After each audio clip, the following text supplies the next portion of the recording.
నాకు heroine offer వచ్చిందన్న ఆనందంలో నేనుంటే వీళ్ళ గోలేంటి?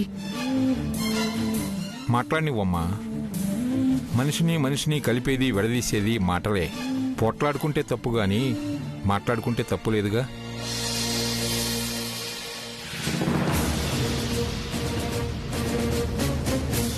చూడు సంపద, నీ మాట, నీ ప్రవర్తన, శౌర్య మీద నువ్వు చూపించే ప్రేమ అంతా అబద్ధం. పేరుకు మీ ఇద్దరికి పెళ్ళైందన్న మాటే గాని నువ్వు మనస్ఫూర్తిగా శౌర్యని ప్రేమించలేదు. స్వచ్ఛమైన మనసుతో కాపురం చేయలేదు. శౌర్య మీద నీకు అసలు ప్రేమే లేనప్పుడు ఎందుకు ఇలా వాళ్ళ జీవితాలతో ఆడుకుంటున్నావు?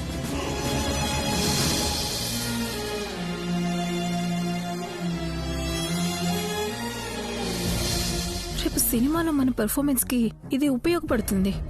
ఇక్కడి నుంచే మొదలు పెడదాం. ఎంత మాట నానమ్మా. నాకు న్యాయం చేయాల్సిన నువ్వే ఇలా మాట్లాడితే నాకు న్యాయం జరిగిద్దా? నేనే రోజైనా మీ మాటకి ఎదురు చెప్పానా? శౌర్య మీద ప్రేమే లేకుంటే నేను బిడ్డను కంటానా?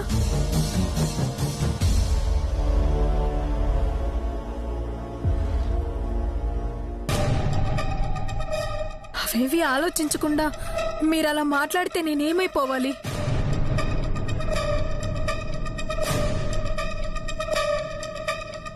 మీ సొంత మనవరాల కోసం నాకు అన్యాయం చేస్తారా నానమ్మా? నన్ను నడువితిలో పడేస్తారా? నాకు సిద్ధుతో ఎఫైర్ ఉన్నదన్నది అబద్ధం.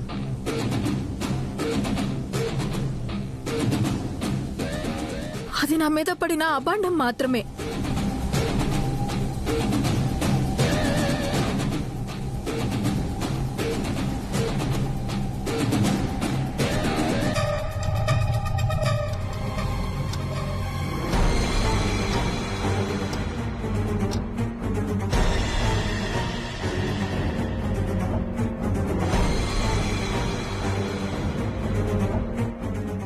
ఈ పాటికి అత్తయ్య అట్నుంచి కళ్యాణి తులసికోటకి పూజ చేయడానికి రావాలి కదా, ఇంకా రాలేదేంటి వీళ్ళు?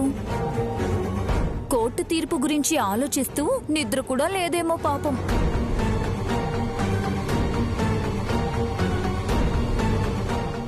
అక్క మాదక్కలం అక్క. అదేంటి అమ్మో తల్లో అనాలి కాని అక్క అంటూ.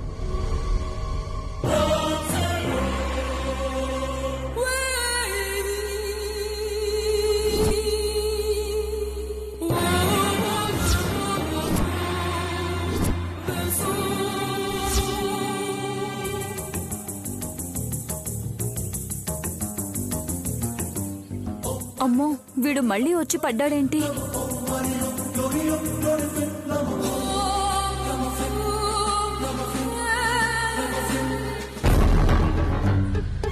సంపద, నీకు పుణ్యం ఉంటుంది.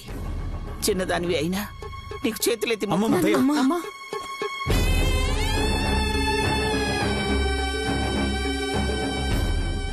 నువ్వు ఎవరికి దండం పెట్టి బతిమలాడాల్సిన అవసరం లేదు.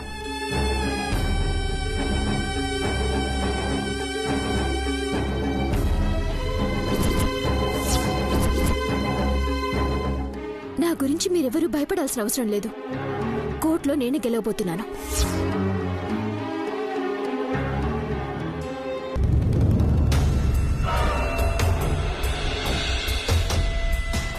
ఎలా గెలుస్తావు కళ్యాణి? ఆధారాలన్నీ తనకనుకూలంగా మార్చుకుంది.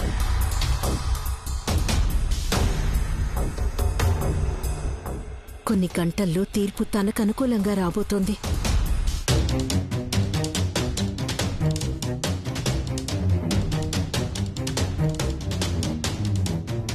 ఏంటి ఉదయాన్నే మీటింగ్ పెట్టారు, అందుకేనా ఎవరు బయటికి రాలేదు?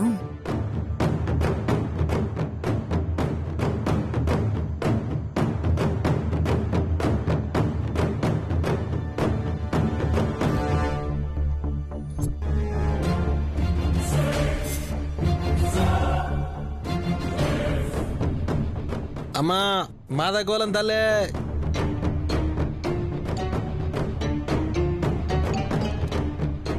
వాడెవడు ఉదయాన్నే వచ్చి తగలట్టాడు? ఇంత పొద్దున్నే ఏముంటాయి? పల్లవి, వాణ్ణి పొమ్మను. అలా అనకండి అత్తయ్య. కోర్టులో కేసుంది కదా, కొంచెం బియ్యమైనా వేస్తాను. సెంటిమెంట్గా నాకు మంచి జరుగుతుంది.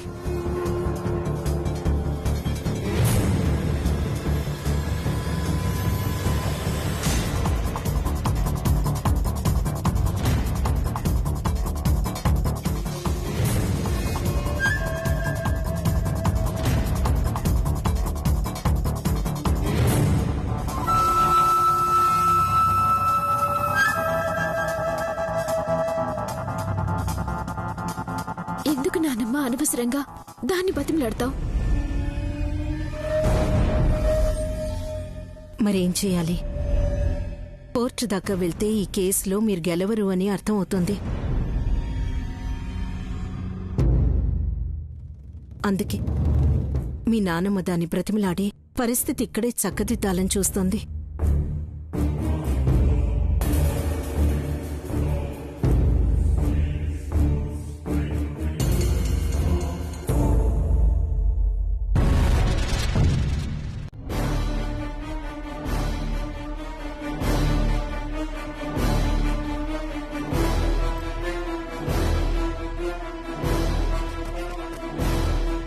అసలే పరిస్థితులు బాగలేవు, నువ్వెందుకు వచ్చావు సిద్ధు? పరిస్థితులు బాలేంది మాకు, నీకు కాదు కదా. ఏ అత్తగారింటికి రాగానే ఈ సిద్ధిగాడితే అవసరం అయిపోయిందిలే అనిపించిందా? నీకోసం మేం వీధుల పాలైతే నువ్వు మాత్రం దర్జాగా ఇంట్లో ఉన్నావు. అది చాలదని వాళ్ల బంగారాన్ని కాపాడడానికి అవి నకిలీ నగలని నాకే అబద్ధం చెప్పి అసలు నగలు వాళ్ళకి నేనే తెచ్చిచ్చేలా చేస్తావా? నమ్మించి నన్నే మోసం చేస్తావా? నిన్ను బ్రతకనివ్వను. సిద్ధు, నేను నిన్ను మోసం చేయడం ఏంటి? నీలాగే వాళ్ళ మాటలు నమ్మి నేను మోసపోయాను. ఆపు నీ నాటకాలు.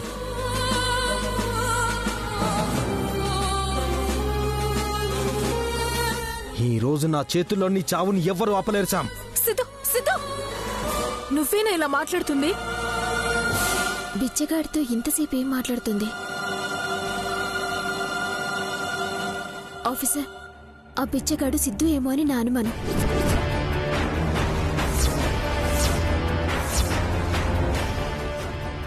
నన్నే మోసం చేస్తావంటే నిన్ను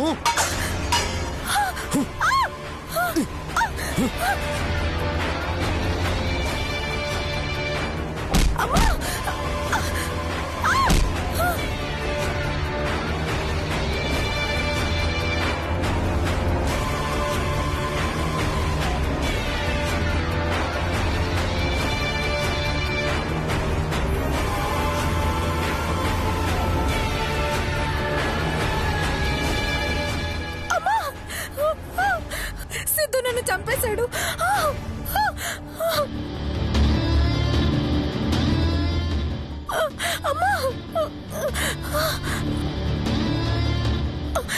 సంపద, సంపద,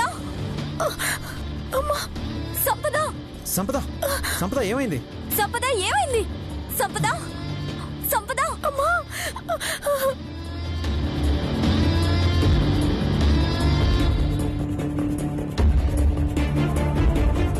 సంపద ఏమైంది? ఆ సిద్ధుగాడు నన్ను చంపాలని చూశాడు పిన్ని. అయ్యో, ఆ నెత్తురేంటమ్మా? నన్ను పిలవకుండా మళ్ళీ ఏ పూజ మొదలు పెట్టారు? ఇది పూజ కాదు, ఆ సిద్ధు నా లవర్ అంటూ అందరూ గోల చేశారుగా. చూడండి, వాడే నన్ను చంపాలని చూశాడు.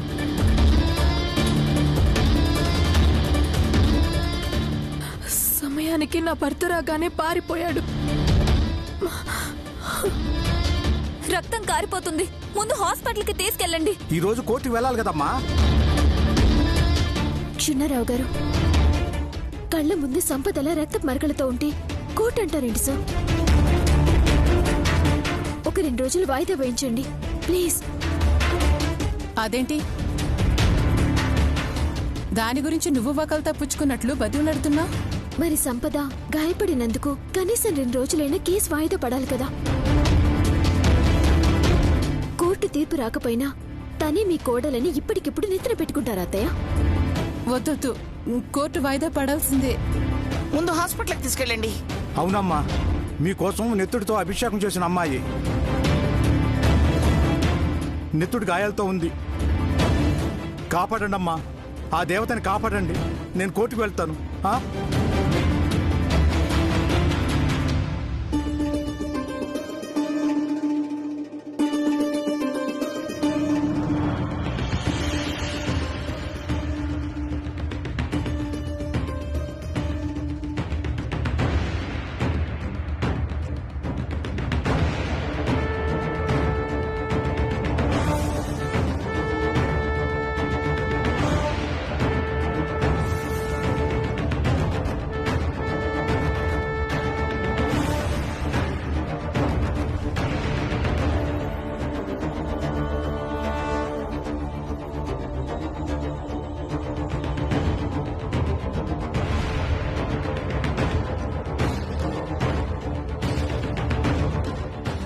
త్వరగా వెళ్ళు.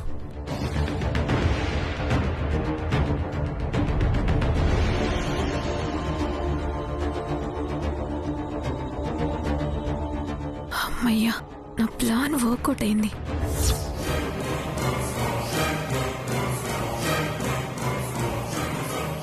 ఈ రోజు నా చేతుల్లో నీ చావుని ఎవ్వరు ఆపలేరు సామ్. సిద్ధు, సిద్ధు, నువ్వు పోయిన బంగారం గురించి ఆలోచిస్తున్నావు. నాకు పెద్ద డైరెక్టర్ సినిమాలో హీరోయిన్ గా ఛాన్స్ వచ్చింది. డైరెక్టర్ గారే ఫోన్ చేసి నాతో మాట్లాడారు. నేను ఆడిషన్ కి ఎలా వెళ్లాలా, కోర్టుకి ఎలా వాయిదా వేయించాలా అని ఆలోచిస్తున్నాను. ఆ పిచ్చగాడు సిద్ధు ఏమో అని నా అనుమానం.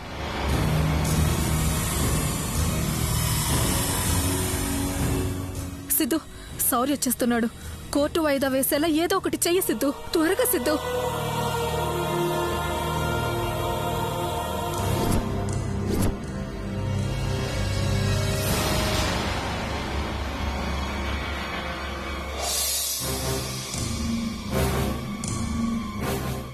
నన్నే మోసం చేస్తావంటే నిన్ను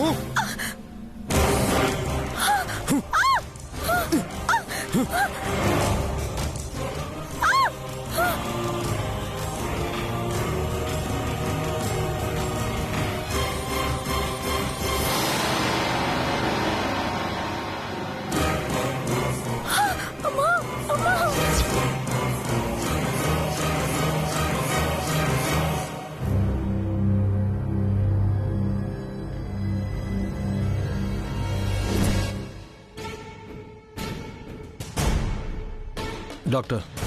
ఏంటండి, ఏంటి ప్రాబ్లం? ఒక చిన్న అబద్ధం చెప్పాలి.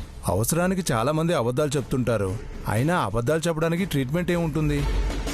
అంటే అబద్ధం చెప్పాల్సింది మీరు. What nonsense you are talking? ఇప్పుడు ఒక పేషెంట్ వస్తుంది, దెబ్బ తగిలి రక్తం పోయినట్టు చాలా యాక్టింగ్ చేస్తుంది. మీరు అది నిజమే అని తనతో వచ్చిన వాళ్ళని నమ్మించి ట్రీట్మెంట్ చేసినట్టు నటించి మీ డబ్బులు మీరు తీసుకోండి. నో. ఎస్ అంటే మీకు ఎలాంటి ఇబ్బంది లేదు, నో అంటేనే. ఎన్నో ఆపరేషన్లు చేసిన మీకు నేను ఆపరేషన్ చేయాల్సి వస్తుంది. యాక్టింగ్ ఏం చేయాలి, ఎలా చేయాలి అనేది మీ స్టాఫ్కి కూడా చెప్పండి. చెప్పింది ఎవరు చేయకపోయినా ఆపరేషన్ గ్యారంటీ.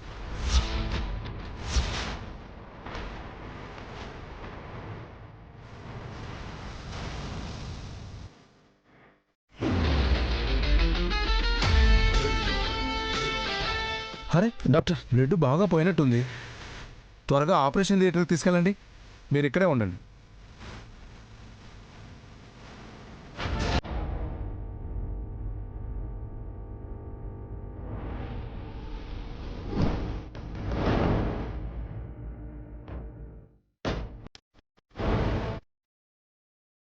సంపద బయటికి వెళ్ళాలంటే వీళ్ళని బయటికి పంపించాలి.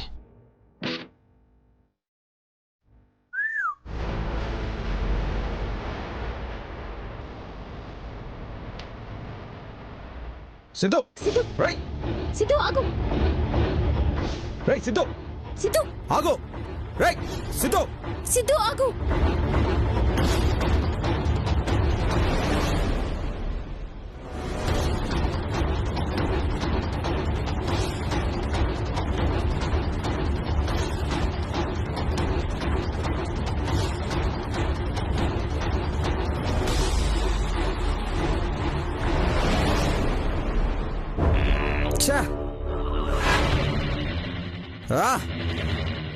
ఆఫీసర్, మళ్ళీ మిస్ అయ్యాడు.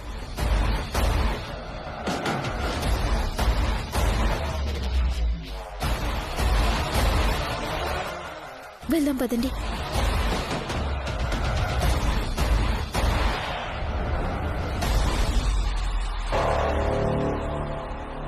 నేను స్పృహలో లేను, స్పృహ రావడానికి ఇంకో గంట పట్టుద్ది అని బయట చెప్పండి.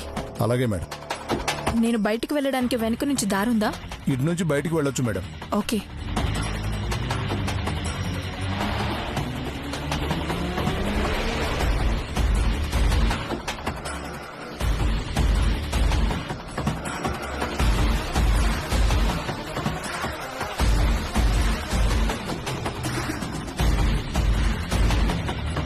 డాక్టర్, సంపద ఎలా ఉంది?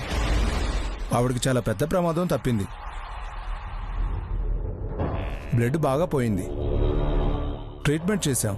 స్పృహలోకి రావడానికి ఇంకో గంట పట్టొచ్చు. ప్రాబ్లం అయితే లేదు కదా డాక్టర్? లేదు. Thank you doctor. వెల్కమ్.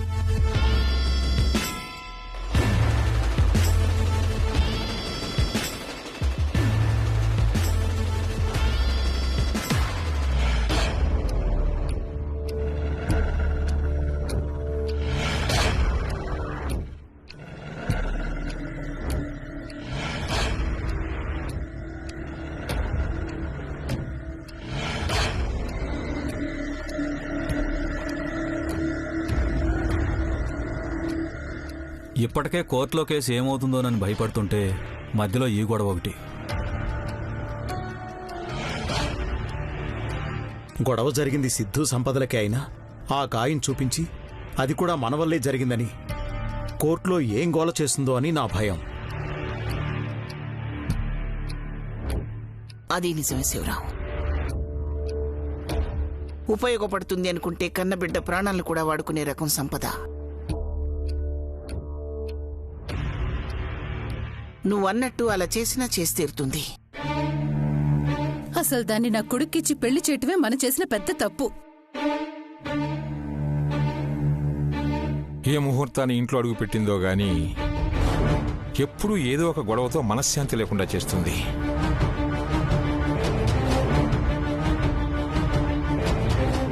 అందుకే గొడ్డొచ్చిన వేళ బిడ్డొచ్చిన వేళ అంటారు.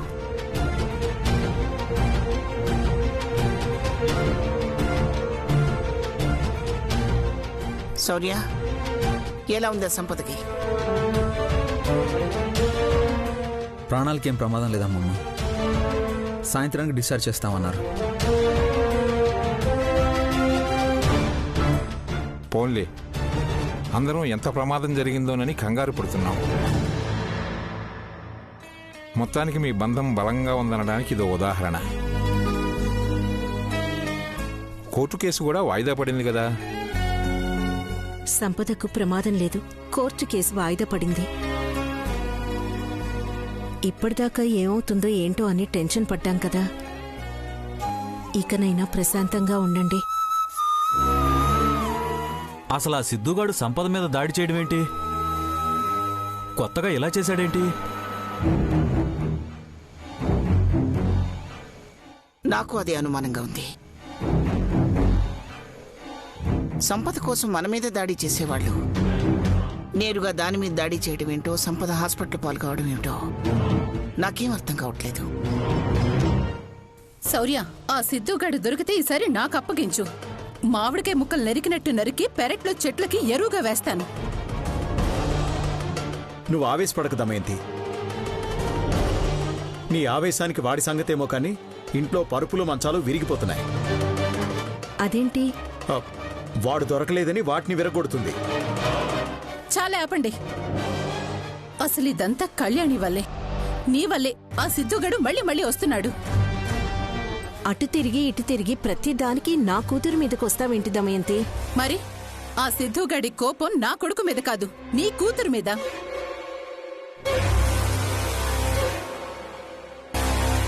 అసలు ఇక్కడ జరుగుతున్న దానికి నువ్వు మాట్లాడుతున్న దానికి సంబంధం ఉందా దమయంతి?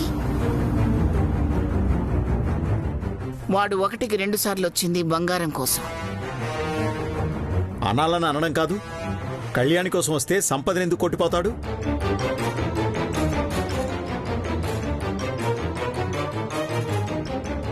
ఆ సంపదకి ఏమవుతుందోనని అందరం భయపడ్డాం. ఏ ప్రమాదం లేకుండా బయటపడింది కదా, అందుకు సంతోషపడకుండా ఏమిటి ఇదంతా?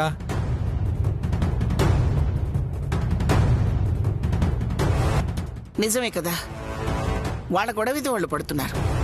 మనకి ఇబ్బంది లేకుండా పోయింది, వదిలేండి.